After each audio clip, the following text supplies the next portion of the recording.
প্রিয় দর্শক আসসালামু আলাইকুম। তো দর্শক যাকে দেখতে পাচ্ছেন তার নাম হচ্ছে আখি।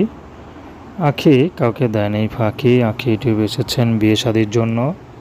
আসলে আখির বাবা নেই, আখির মা আছে। আখির বড় একটা বোন ছিল, বিয়ে হয়ে গেছে।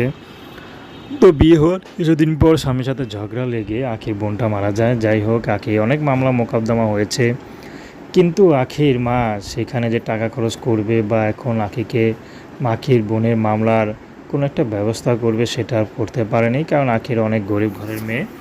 তো বর্তমানে আখির বিয়ের বয়স হয়েছে, আখিকে বিয়ে দিবে, তো এই জন্য আখির মা কিছু করতে পারেনি বা করেও নেই, আল্লাহর হস্তে ছেড়ে দিয়েছেন। তো এখন আখির বিয়ের বয়স হয়েছে, বিয়ে শাদী করবে, কিন্তু ভালো একটা মানুষ পাচ্ছে না। যদি পায় তাহলে বিয়ে করবেন, আর যদি ভালো মানুষ কোনো পরিবার পেয়েও থাকে তাহলে অনেক টাকা যৌতুক চায়।